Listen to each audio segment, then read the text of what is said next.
Set B question number 16। एक question को छोड़ा था ना, बाद में बताऊंगा करके। पुनीत ने एक बैंक की शाखा में 2 वर्ष के लिए 300 रुपये प्रति माह का एक आवर्ती जमा खाता खोला। 4% वार्षिक ब्याज की दर से उसे बैंक द्वारा कितनी धनराशि प्राप्त होगी, ये बोला गया है। देखो जितना भी क्वेश्चन है ना, सब सेट में 4 नंबर वाला और 5, 6 पूरे क्वेश्चंस एक समान है। सिर्फ क्वेश्चन को अदला बदली किया गया है। कहीं पर जो 15 क्वेश्चन है 15वें नंबर का, उसको 16वें नंबर में कर दिया है, 16वें नंबर का 14 नंबर में डाला गया है। बस यही बस अंतर रहता है, बाकी सब सेम है।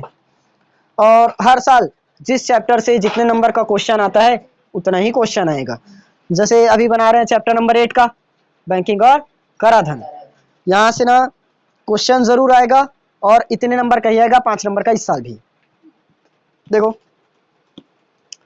पुनीत ने क्या किया, एक बैंक की शाखा में 2 वर्ष के लिए कितना रुपए जमा किया, 300 रुपए प्रति माह आवर्ती जमा खाता खोला। 4% ब्याज की दर से बैंक द्वारा कितना राशि प्राप्त होगा, ये बताना है। देखो 16 दिया है, इसको लिखो पहले जो गिवन वैल्यू है। 2 वर्ष के लिए क्या खोला, 300 रुपये प्रति माह का एक आवर्ती जमा खाता खोला। मूलधन कितना है, 300। सॉरी, 2 वर्ष के लिए ना, समय कितना दिया है, n बराबर 2 वर्ष। अब देखो एक वर्ष में 12 महीना, तो 2 वर्ष में 24 महीना बराबर 24 माह। देखो एक महीने में कितना रुपए जमा किया, 300 रुपए, तो कुल मूलधन, कुल मूलधन एक महीने में 300 रुपए जमा किया, तो 24 महीने में 24 गुणित 300, 24 तिया 72 और ये 0, 7200। यानी कि 2 साल में कुल कितना रुपए जमा किया, 7200 रुपए। दर भी लगाया है 4%। दर आर बराबर कितना परसेंट, 4%। हमें क्या निकालना है, बैंक द्वारा कितनी धनराशि प्राप्त होगी, कितनी धनराशि मिलेगी, मतलब मिश्र धन, ये पता करना है। तो वही अपना, अब देखो प्रति महीने जमा कर रहे हैं ना, अब प्रति महीने यदि जमा कर रहा है तो आवर्ती जमा खाता है कि सावधि जमा खाता, आवर्ती जमा खाता। तो क्या लगाना पड़ेगा, आवर्ती जमा खाते के ब्याज का सूत्र। ब्याज क्या होता है, P गुणित R पूरे के बटे में 100 इंटू 1/12 n प्लस 1 पूरे के डिवाइड में कितना रहेगा। ब्याज तो पता नहीं है, ब्याज दिया नहीं है, निकालना पड़ेगा सबसे पहले, तो ब्याज ही निकालना है। मूलधन अपने को पता है P, यहाँ इस वाले को नहीं लेंगे ना, महीने का लेंगे, क्योंकि महीने दर महीने कर रहे हैं। ये तो हमारा लास्ट में कैलकुलेट करेंगे, लास्ट में और निकालना ना पड़े करके इसको पहले निकाल दिए। लेकिन मूलधन 300 बनेगा, क्योंकि हम निकाल किसका रहे हैं, आवर्ती जमा खाते का। आवर्ती जमा खाते के लिए मूलधन महीने दर महीने लगेगा, तो एक महीने का मूलधन क्या है, 300। तो कितना बना, 300। दर दिया है 4%, पूरे के डिवाइड में 100 गुणित 1/12। n मतलब समय, 24 महीने में लेंगे, 24 प्लस 1 पूरे के डिवाइड में 2 आया। ये 24 ही लेते हैं ना,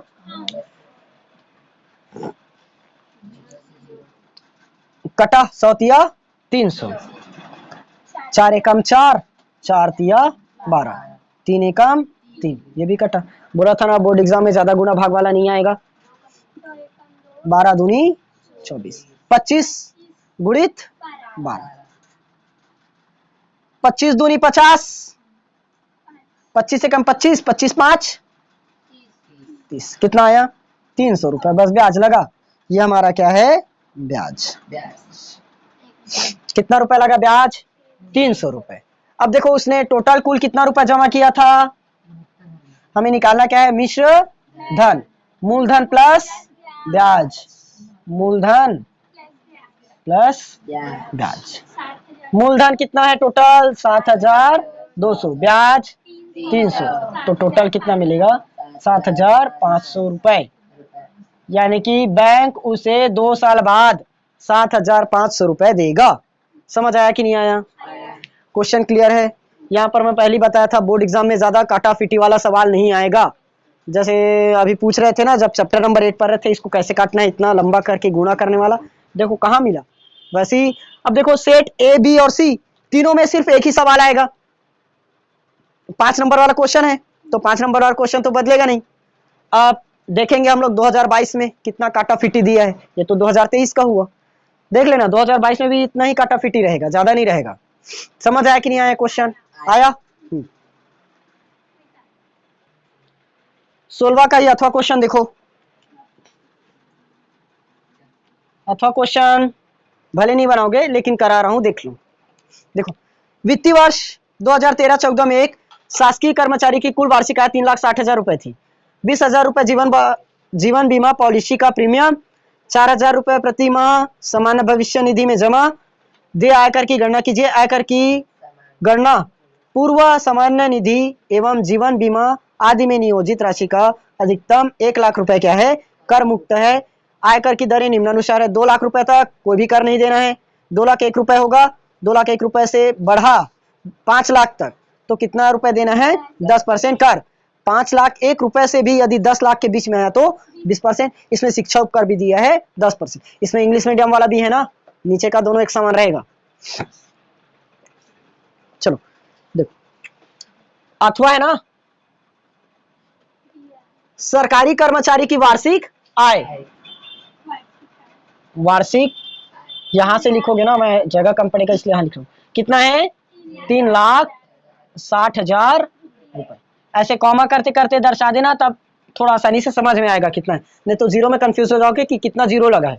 तो 60 लिखना, उसके बाद 3 जीरो कर देना 1000 के लिए। अब खर्च देखते हैं उसका। 2000 नहीं, 20,000 रुपए का क्या किया, जीवन बीमा पॉलिसी। 20,000 रुपए का क्या किया, जीवन बीमा पॉलिसी। तो जीवन बीमा पॉलिसी कितना रुपए, इस पर कोई कर लगा है क्या, नहीं, 20,000 रुपए।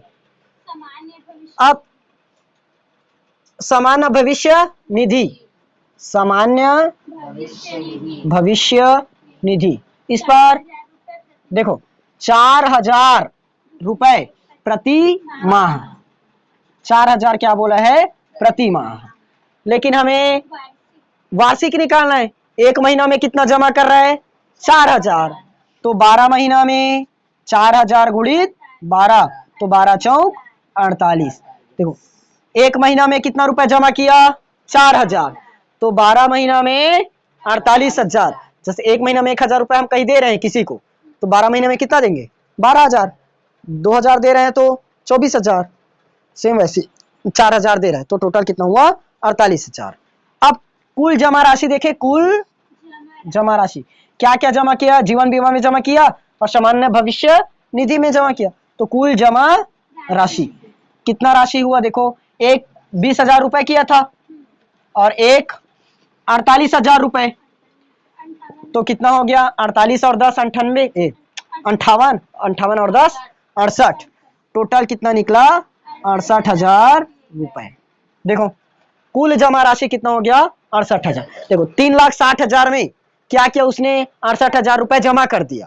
अब बचा कितना उसको देखते हैं, कितना रुपए बचेगा उसको निकालना पड़ेगा। अब जितना रुपए बचेगा उसी पर हमें क्या देना पड़ेगा, कर, टैक्स। तो शेष राशि निकालो सीधा, शेष राशि। देखो हमारे पास टोटल कितना रुपए था, 3,60,000 रुपए, और जमा कितना कर दिया, 68,000। तो कितना रुपए बचेगा, जैसे इस पर मान लो 150 रुपए है, 50 रुपए जमा कर दिए, कितना बचेगा, 100 रुपए। सेम वैसे इस पर क्या है, 3,60,000 है, 68,000 को क्या कर दिया, जमा कर दिया, कितना बचेगा, 2 लाख, ये घटा दो, 8 घटाओ तो 92,000, 2,92,000 रुपए। इतना रुपए बचा। समझ में आया कि नहीं आया, क्लियर है यहां तक। अब क्वेश्चन ध्यान से पढ़ो, 2 लाख रुपए तक हमें क्या कर रहे हैं, कोई भी कर नहीं देना है, चूंकि 2 लाख पर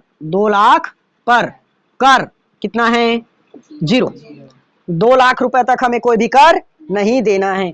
तो देखो इसका इनकम 2 लाख से ज्यादा है कि कम है, ज्यादा है ना, तो 2 लाख से ज्यादा मतलब कितना परसेंट कर देना है, देखो 2 लाख 1 रुपए से 5 लाख हुआ तो 10% कर, तो 2 लाख से ज्यादा है, 2 लाख 1 रुपए से 5 लाख तक कर कितना परसेंट 10%। 2 लाख 1 रुपए से यदि 5 लाख के बीच में है तो कितना परसेंट कर देना पड़ेगा 10%। आया समझ में। अब कर योग्य राशि निकालना है, कर योग्य राशि। देखो आय कितना है 2,92,000, 2 लाख रुपए तक कर नहीं देना है, अपने पास रख लेना है 2 लाख को। 2 लाख को बचाने के बाद हमारे पास जितना रुपए बचेगा उस पर क्या देना है, हमें कर देना है। क्वेश्चन समझ में आया। क्वेश्चन क्या बोला है, 2 लाख रुपए तक है तो कोई भी कर नहीं देना है, 2 लाख रुपए तक आप अपने पास रख सकते हो, लेकिन जैसे इनकम क्या हुआ 2 लाख से ज्यादा हुआ तो उस पर क्या करना पड़ेगा, कर चुकाना पड़ेगा। तो देखो 2,92,000 है, 2 लाख अपने लिए रखना है, उस पर कर नहीं देना है, कितने रुपए पर देंगे कर 92,000 पर। समझ आया। 2 लाख अपने पास रखना है, उस पर कर नहीं देना है, वो हमारी खुद की कमाई हुई, लेकिन जो 92,000 है उस पर सरकार को क्या देना पड़ेगा, टैक्स चुकाना पड़ेगा। आया। तो कर योग्य राशि देखो 2,92,000 है, कितना रुपए 2 लाख पर कोई भी कर नहीं है, अपने पास रख लो, कितना रुपए बचा 92,000, कितना रुपए आया 92,000। इस 92,000 पर अब हमें क्या करना पड़ेगा, कर देना पड़ेगा, कितना परसेंट कर 10%।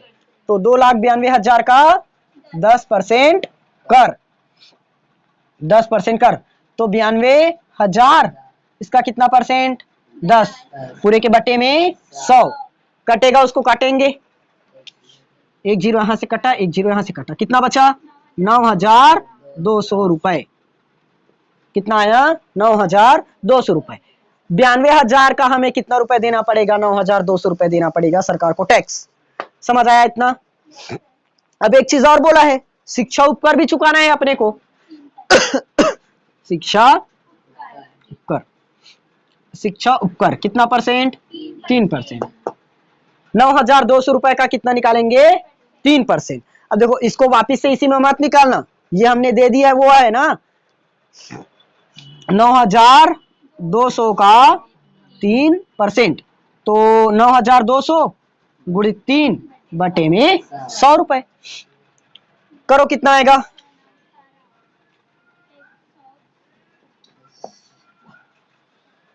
कितना आया 276। समझ आया ना। अब देखो कितना उसने कितना रुपए कर दिया, अच्छा और कोई कर दिया है क्या बताओ तो, शिक्षा उपकर बस है 3%। आया। अब टोटल कुल कितना कर हुआ, कुल कर देखो एक कर कितना रुपए दिया 9,200 और एक 276, दो प्रकार से कर दिया, एक जो उसकी आय ज्यादा हुआ था उसमें और एक शिक्षा उपकर में दिया। तो 9,200 रुपए पहली कर दिया जब आय ज्यादा हुआ था और 276 रुपए शिक्षा के लिए कर दिया, तो 9,476, ये आ गया हमारा आंसर। ये भी सवाल सही है। समझ आया। छोटा सा सवाल है नानकुन, फुल मिलेगा 5 नंबर। एग्जाम्पल में है क्या, कौन सा पृष्ठ 200 सेम है क्या, हाँ एग्जाम्पल दिया है पुस्तक में, एग्जाम्पल्स है कर लेना। समझ आया कि नहीं आया बताओ, क्लियर है।